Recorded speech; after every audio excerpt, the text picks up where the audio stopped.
E o nosso bispo Dom Disseu está de volta à Diocese de Camaçari, após esta semana de visita de Límina, visitando ali o Papa Francisco. Seja bem-vindo, Dom. Obrigado. E conte para nós, né, o que é a visita de Límina, qual a proposta desse encontro com o Papa? Então, a visita ad limina, o nome correto é visita ad limina apostolorum, que seria assim, no limiar, ou na estrada, ou no caminho dos apóstolos, digamos assim, né, uma tradução livre. Então, é uma visita que é regulamentada pelo Código de Direito Canônico, que a cada 5 anos o Papa, então, recebe os bispos, não só do Brasil, mas do mundo inteiro, da Igreja espalhada no mundo inteiro. O significado, além de um significado prático, que é de uma prestação de contas, uma espécie de prestação de contas aos dicastérios, aos serviços, né, que a Igreja tem, a Cúria Romana, é também um sinal de comunhão, porque a Igreja, na verdade, vive essa unidade com aquele que é o sucessor de Pedro. O Papa Francisco é o sucessor de Pedro e é o sinal visível da unidade da Igreja.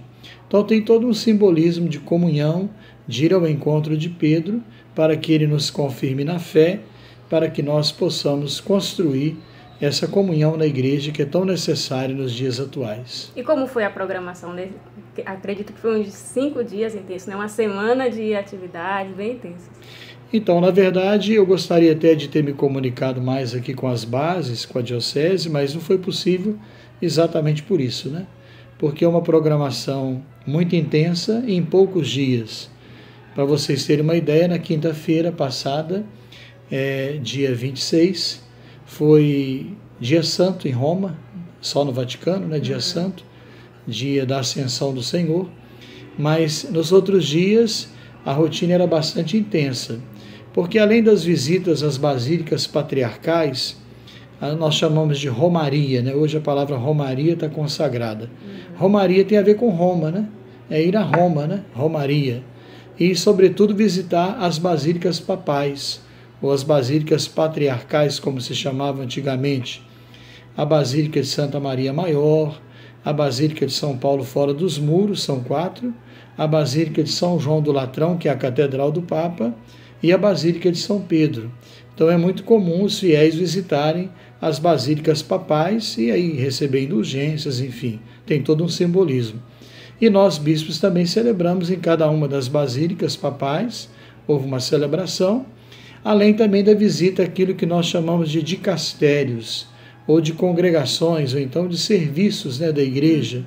Então tem a congregação para os bispos, que trata desse assunto na Igreja, a congregação para o clero, que se ocupa desse tema, a congregação que cuida do ecumenismo, a congregação que cuida da caridade para o Papa, e assim por diante. Então são muito diversificadas, até da comunicação também, né?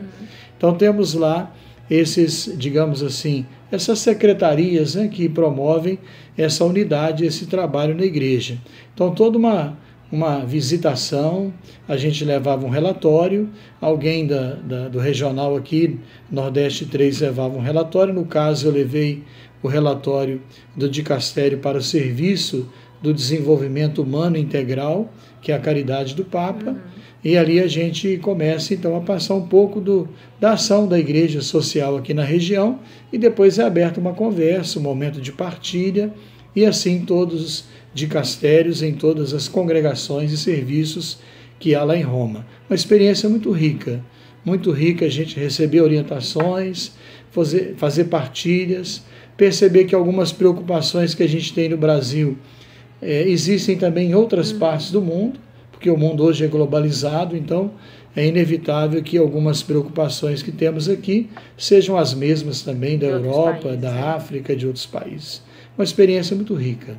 E no último dia da visita foi o encontro com o Papa Francisco, né? Conte pra gente como foi essa experiência, né? Se o nosso bispo encontrou com o Papa, a gente se sente representado também. O Papa Francisco é uma pessoa realmente singular, né? Aliás, cada pessoa é singular, né? Mas o Papa Francisco é dono de um carisma e de uma liderança invejáveis. Talvez seja uma das poucas lideranças lúcidas do mundo de hoje, no nosso mundo tão carente de lideranças. E ele nos unge, né, com a presença dele, com a bondade dele, apesar da gente perceber que já existe uma debilidade física em função da idade, mas a cabeça é invejável, a memória é invejável e dona de uma alegria, de um carisma muito grande. Eu me lembro que nós passamos ali 2 horas conversando, nós éramos 27 bispos, conversando, todos puderam fazer uma intervenção, e ele recebeu um por um, cumprimentou, ao final se despediu, nos presenteou. Então foi uma experiência muito rica. E eu me lembro, uma conversa muito familiar, muito aberta, muito descontraída. Nada de muito protocolo. Nada de protocolo, nada de formalismo. Uma conversa aberta de irmãos, em que aquele que é o nosso irmão maior, né, e vai nos orientando, vai nos ajudando a refletir, vai escutando também, né? É uma experiência muito bonita. Logo que eu cheguei, eu o cumprimentei, o saudei e disse a ele que eu era o bispo mais novo aqui do regional, tanto em termos de idade quanto de ordenação episcopal. Ele me perguntou a minha idade, perguntou quanto tempo de ordenação. Eu disse a ele, então ele brincou, né, em tom de brincadeira, cuidado com a crise dos 40. Né? Então uma coisa assim, muito alegre, muito solta, né? Foi uma experiência muito bonita. E depois também, na oportunidade que eu tive de abordá-lo, de fazer uma consideração, eu falei sobre o tema da alegria. Lembrei a ele a vinda dele ao Brasil em 2013, por ocasião da jornada, da alegria que ele trouxe ao Brasil naquela época, foi uma coisa assim realmente invejável. Marcante até marcante, hoje, né, a jornada. E ele então me disse, ele me falou um pouquinho sobre a alegria, como ele conserva a alegria e como que eu devo fazer também. Indicou que eu lesse um trecho Dica do Papa aí, a gente, preciosa. Isso vale pra gente também. Para conservar a alegria, né? A gente vê tanta gente impactada hoje, deprimida, gente para baixo, precisando de ânimo, de coragem. O Papa pediu que eu lesse um trecho da Gaudete et Exsultate. É a carta do Papa sobre a santidade. Uma carta escrita com muita simplicidade, que ele fala sobre a santidade, e ali um dos temas é o tema da alegria e do bom humor, que devem fazer parte da vida do santo. Então ele me falou de uma parte do documento que eu deveria ler, e que ali na nota de rodapé havia também uma oração atribuída a São Tomás Moros, que ele pedia que Deus não tirasse dele o dom da alegria e o dom do bom humor para vencer as dificuldades do dia a dia. Então achei muito bonito, muito singelo, uma direção espiritual também, claro, né? Porque é admirável no início, né? Imagina a quantidade de problemas que o Papa tem e ele conseguir manter a alegria e o bom humor conforme ele mantém. Então uma experiência muito rica, foi uma experiência de muita graça de Deus. A gente não tem como não se emocionar diante do Papa, né? A gente se emociona. Já tive próximo ao Papa algumas vezes, mas nunca assim de conversar com ele, estar com ele. Então uma experiência muito rica, valeu a pena, eu voltei confirmado na fé e com ânimo também para cumprir a minha missão. E os bispos do regional deu um presente inusitado para o Papa, né? Esse vídeo rodou aí no Brasil todo, fez sucesso. Exato.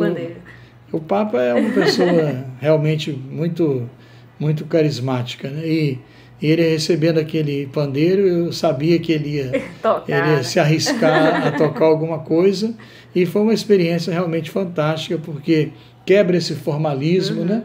E ver que o Papa é gente, isso é uma pessoa e leva humana, a nossa alegria também, a nossa alegria, que é daqui a marca dessa gente, dessa região, e ele também acolhendo, né, essa expressão de alegria, acolhe com alegria, não com formalismo, com alegria. Então foi uma experiência fantástica. Eu agradeço a Deus, além da convivência com os bispos aqui do regional, sempre muito rica, muita gente boa, que tem estrada, que tem experiência. Eu estou começando agora a minha vida episcopal e pude também beber de muitas fontes e aprender muita coisa com os irmãos no episcopado. Então foi uma experiência muito rica e eu louvo a Deus por Deus me ter dado essa oportunidade, me sinto um agraciado por ter essa oportunidade. Muito obrigada, Dom Disseu. Deixa a bênção para os nossos diocesanos, né? Nossos internautas. A nossa proteção está no nome do Senhor, que fez o céu e a terra. Ó Deus nosso Pai, vós que sois o Deus da alegria e da paz, dignai-vos abençoar, ungir com a vossa alegria aqueles que nos acompanham, para que em meio às tribulações deste mundo conservemos sempre a nossa confiança no Cristo Jesus, o bom e supremo pastor, ele que vive e reina pelos séculos dos séculos. Amém. Amém. Forte abraço a todos.